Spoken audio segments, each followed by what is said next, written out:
पहा नवीन एपिसोड्स एकदम add free.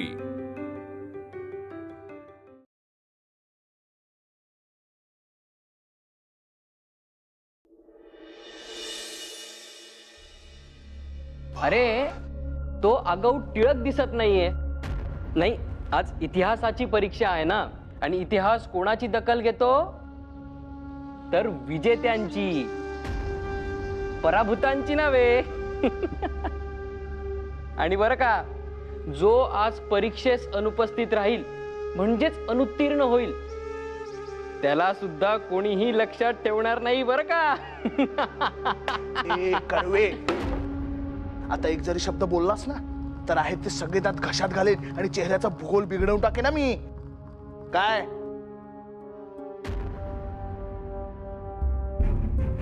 बाळ, ए बाळ, काय रे, मलाच काळजी तू येतोयस की नाही? हा, कुठे अडकला होतास?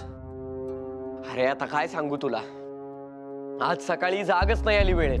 काल दिवसभर डोक्यात इतकं काय काय चालू होतं, इतके विचार, त्यात अभ्यास। काल रात्री उशिरापर्यंत डोळाच नाही लागला। मग हे असं आजचं तंत्रच बिघडून गेलंय। काय रे टिळक, तुला खरंच जाग आली नाही?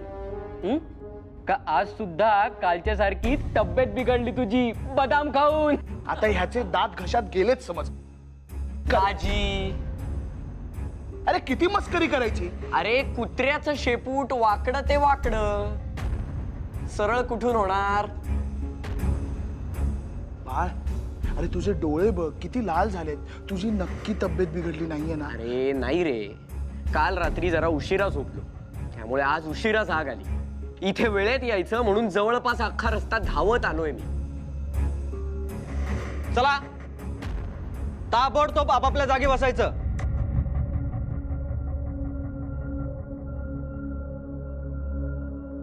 पुढच्या क्षणाला परीक्षा सुरू होणार, आणि हो, स्वतःची उत्तर पत्रिका सोडून इतरत्र बघताना जर कुणी आढळलं तर वर्गाच्या बाहेर जाण्याचा मार्ग दाखवण्यात येईल। आले का ध्यानात?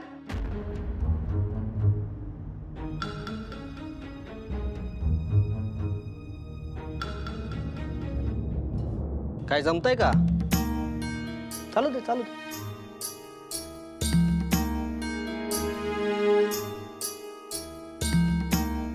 टिळक, काय सुस्त आहे का? काही करा, चिंतन करा, पण पेपर संपूर्ण लिहा म्हणजे झाले। हो, लिहा।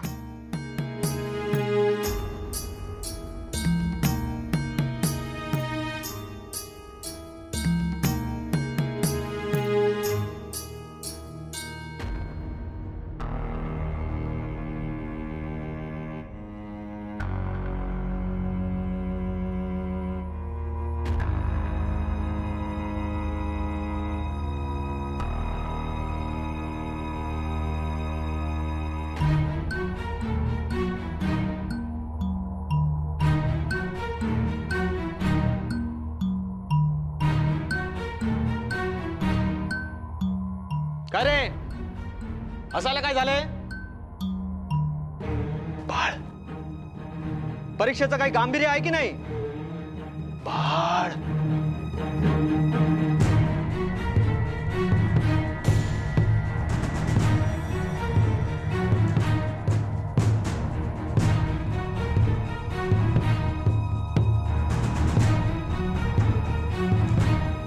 बाळ, श्श्श.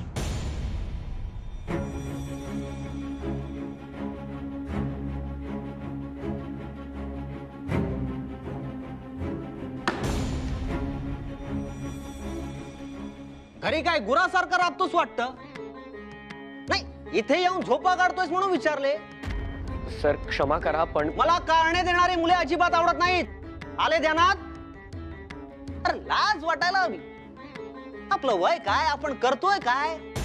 अरे इतक्या मोठ्या शैक्षणिक वास्तूमध्ये येता जी त्या द्रष्ट्या ब्रिटिश राज्यकर्त्यांच्या कृपेमुळे तुम्हाला लाभली, त्याचं तरी भान ठेवा। पण नाही, तुम्ही मुलं निर्लज्ज आणि नतद्रष्ट भर वर्गात झोपा काढता। अहो पण गुरुजी, तो खूप हुशार मुलगा आहे, तुम्ही एकदा त्याचा ऐकून तरी। तू त्याची वकिली करू नकोस। तुम्हा मुलांची इथे शिक्षण घेण्याची पात्रताच नाही, निव्वळ बौद्धिक दुर्बळेपणा म्हणायचा. तुमची कुवत जेमतेम खरडे घाशेपर्यंत जाणार. लक्षणं तीच दिसतायत. या भारतीय पिढीचं काही खरं नाही. तरी नशीब खरडे घाशी करण्यासाठी का होईना ते ब्रिटिश सरकार आपलं शिक्षण देत आहे. नाहीतर तुम्हा मुलांनी काय केले असते? छे. सर, मान्य आहे माझी चूक झाली, पण त्यासाठी अशी दूषणं देणं म्हणजे माझी बाजू ऐकून न घेताच. आता तू आम्हाला सांगणार काय योग्य आणि काय अयोग्य ते? उत्तर पत्रिका रिकामीच. मेंदू सुद्धा तसाच दुबळा दिसतो आणि मला शिष्टाचार सांगतोस? सर, माझी काय किंवा या वर्गात बाकी कोणाची काय, बौद्धिक कुवत कशाला काढताय? वाटलं तर या क्षणी मी काय सांगतो आहे ते ऐक. परीक्षा चालू असताना झोपा काढतोस आणि मी काय करायचं हे तू मला सांगणार?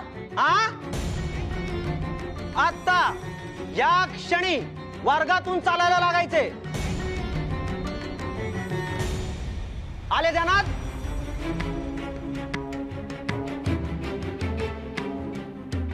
चालता हो, अन्यथा प्राचार्यांकडे तक्रार करेन.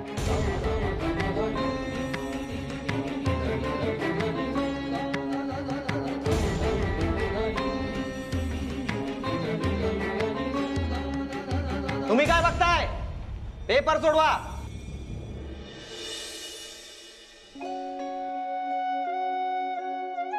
काय बाई, कसले विचार असतील ह्यांच्या मनात? कोणाचा राग असेल काय माहित? असेच निघून गेले.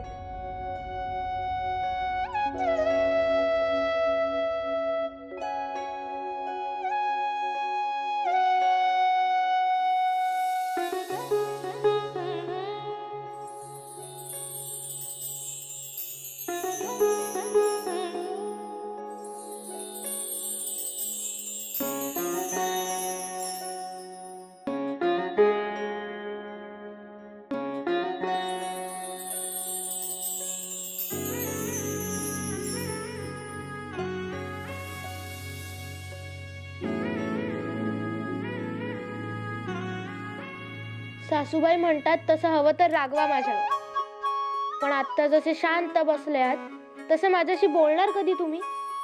आणि बोलणं सोडा, ऐकणार कधी? पाहावं तेव्हा आपलं ओरडतच असतात माझ्यावर.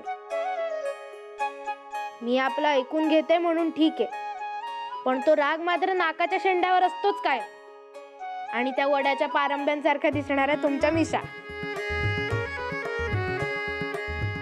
तर मला खूपच राग आला होता तुमचा. किती बोललात मला, पण सासूबाईंनी सांगितलं ना की तुम्ही माझ्यावर चिडलात कारण तुमचं माझ्यावर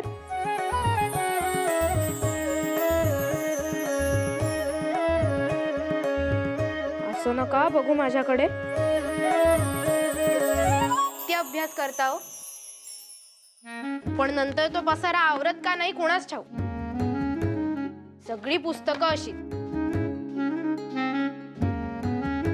मला अजिबात आवडत नाही असा सगळा पसारा. आणि हे कपडे पण असेच. रागाच्या भरात जेवायला मात्र विसरू नका. मला माहितीये कोणाला तरी केळ फुलाची भाजी खूप आवडते, गूळ खोबरं घालून. तीच केली. आज मनसोक्त जेवा आणि सांगा कशी झालीये ती. हे काय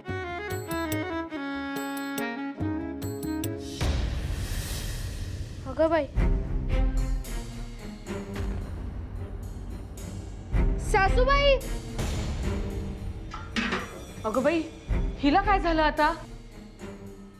भामे, अगं काय झालं? किती जोरात ओरडलीस? हे बघा सासूबाई. अगं बाई, हा तर बाळचा डबा. विसरला की काय? बघा ना. घ्या. काय करावं या मुलाच्या वेंधळेपणाचं ना मला समजत नाही.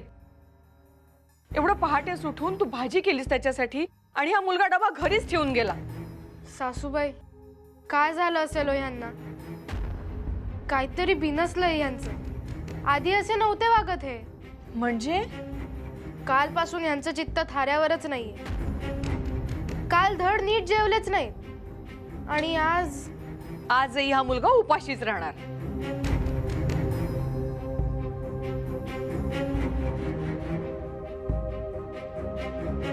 नाही, आज हे उपाशी राहणार नाही. त्यांना सोसणारच नाही. अगं पण करणार तरी काय? त्यांना वेळेवर जाऊन डबा देऊन यायचा. कसं जमेल ते भामा? आज नेमके हेही घरात नाहीयेत, कामानिमित्त बाहेर गेलेत. आता बाळकडे डबा घेऊन कोण जाईल ग? मी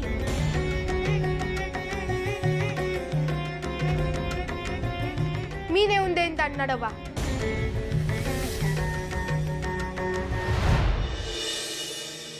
शिक्षक आहेत म्हणून काय झालं? संधी द्या एकदा. भारताच्या उगमापासून सगळा इतिहास एका बैठकीत सांगेन. मला बौद्धिक दुबळा म्हणतायत. अरे बाळा, तू ढीक सांगशील, पण ऐकणार आहे कोण? बोलायच्या आधी ऐकायला शिक बाळा. त्याशिवाय संवाद पूर्ण होत नाही. आणि त्यासाठी योग्य ते व्यासपीठ आम्ही उभारलंय. एक अशी जागा जिथे आपला आवाज ऐकला जातो. व्यासपीठ? होय. अरे आता आपल्या देशाचं भविष्य तुमच्यासारख्या तरुणांनी नको घडवायला? नवे विचार, नव्या धारणा, हे सगळं यायला हवं. आणि म्हणूनच तर आपण हे उपक्रम सुरू केलेत. महादेव गोविंद रानडे यांचं व्याख्यान आहे. अरे रानड्यांना ऐकणं म्हणजे पर्वणीच. नक्की ये. हो, माहितीये मला.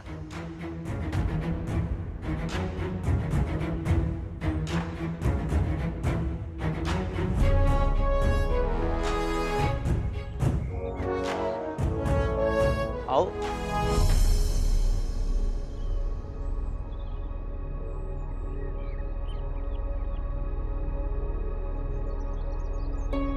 काय कोणाला शोधतोस? अरे ते पत्रक देऊन गेले ते काका. अच्छा ते, अरे आपले जोशी काका, म्हणजे गणेश वासुदेव जोशी. अच्छा, ते आहेत होय. हा. आजपर्यंत फक्त नावच ऐकलं होतं. अरे अवली माणूस, अवली माणूस, पण तेवढाच तत्वनिष्ठ.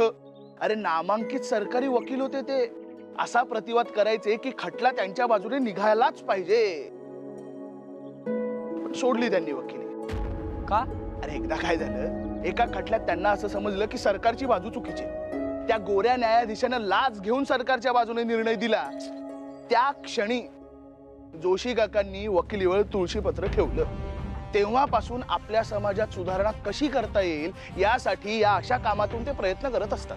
खऱ्या अर्थाने समाजाला वाहून घेतलेले सार्वजनिक काका. रानडे येणार म्हणजे संपूर्ण पुणे ऐकायला येणार. आणि बरं का जोशी, इथला शिपाई वर्ग पदोपदी तुमचे आभार मानित असतो. का? अहो का म्हणून काय विचारताय? गोर गरिबांसाठी म्हणून तुम्ही पुण्यात पाण्याचा सार्वजनिक हौद बांधलात. शिवाय नोकरी सोडून तुम्ही तुमचं आयुष्य समाजासाठी खर्च करताय. आभार मानलेच पाहिजेत.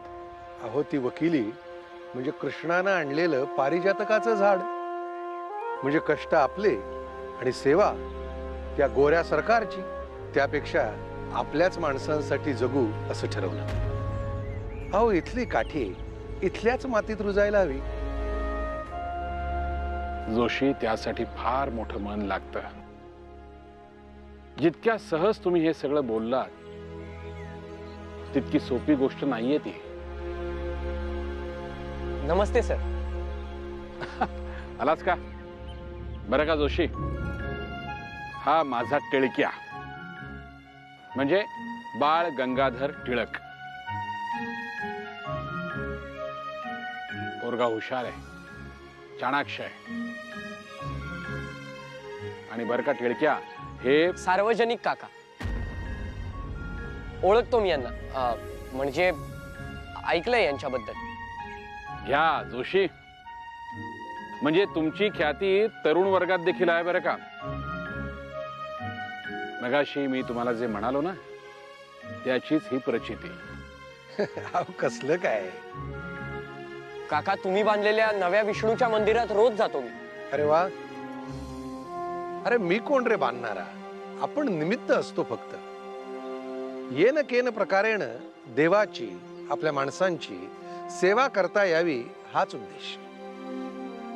यांच्या जीवनाचं सूत्रच आहे बरं का, देणे करी व्हा. देह, देव, देश यांचे देणे करी. केरुनाना, अहो जोपर्यंत जिवंत आहे तोपर्यंत आपल्या हातून या देशाची सेवा व्हावी, गरजवंताला मदत करता यावी, हाच काय तो उद्देश आहे बघा.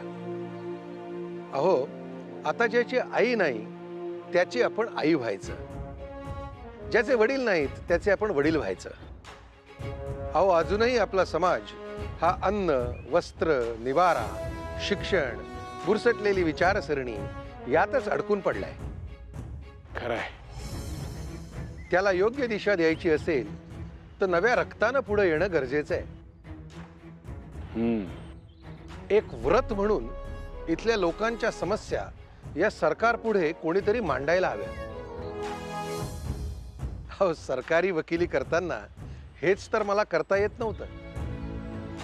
आपल्या समाजासाठी काहीतरी करायची इच्छा मला देखील आहे. मी तुमच्या बरोबर कार्य करायला खरंच खूप उत्सुक आहे. समाजकार्य म्हणजे फार मोठं तप असतं बाळ.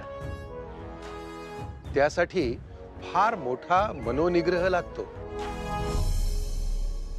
जीवन म्हणजे जेवणाचं ताट असतं. गोड, आंबट, तिखट, खारट अशा सगळ्याच भावना असतात. सगळ्यात आपला जीव गुंतलेला असतो. आपण काय करतो, घासभर चित्राहुती काढून ठेवतो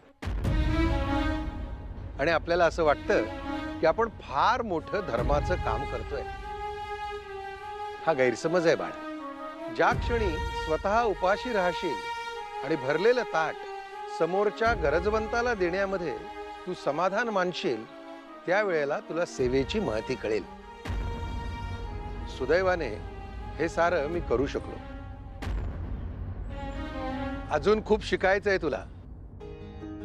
तेवढी मानसिक तयारी असेल तर नक्की ये. व्याख्यानाला मी तुझी वाट बघेन. गिळक्या, नक्की यायचं हं? हो सर. हा या जोशी.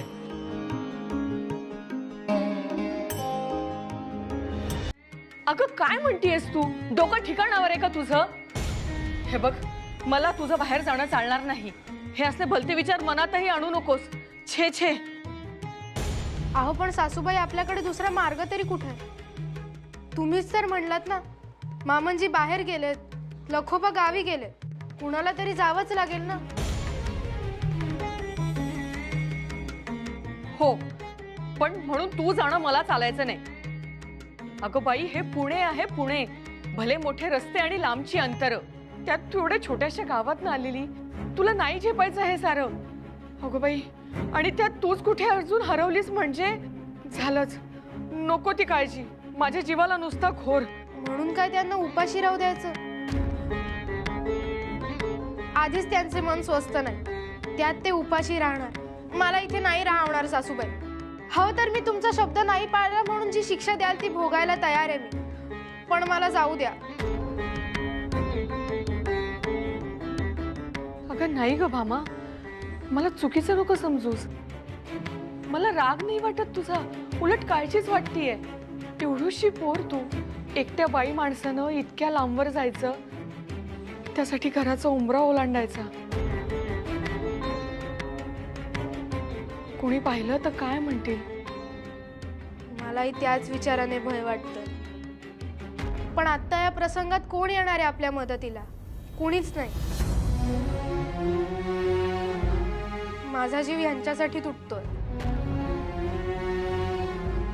भामा, तुझा कळवळा मला समजतोय ग, पण मी हतबल आहे. हे घरात नाहीये, मी एकटी कसा निर्णय घेऊ? तू पण जरा माझी अडचण समजून घे ना ग. म्हणजे पत्नी म्हणून मीच माझ्या कर्तव्यात चुकले असाच अर्थ झाला ना?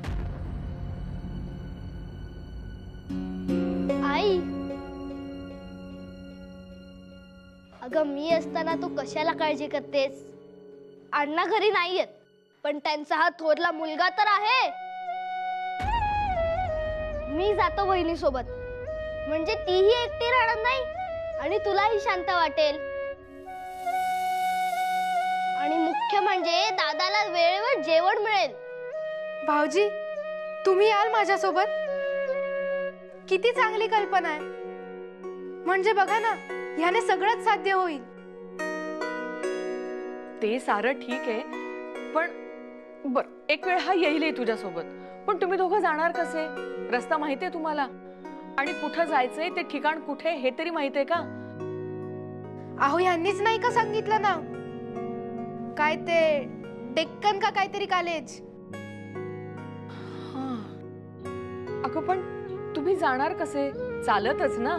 तुम्हाला पोहोचेपर्यंत किती उशीर होईल. त्यात तुम्हाला रस्ताही माहिती नाही, कसं करणार? खरंच की. मग काय करू?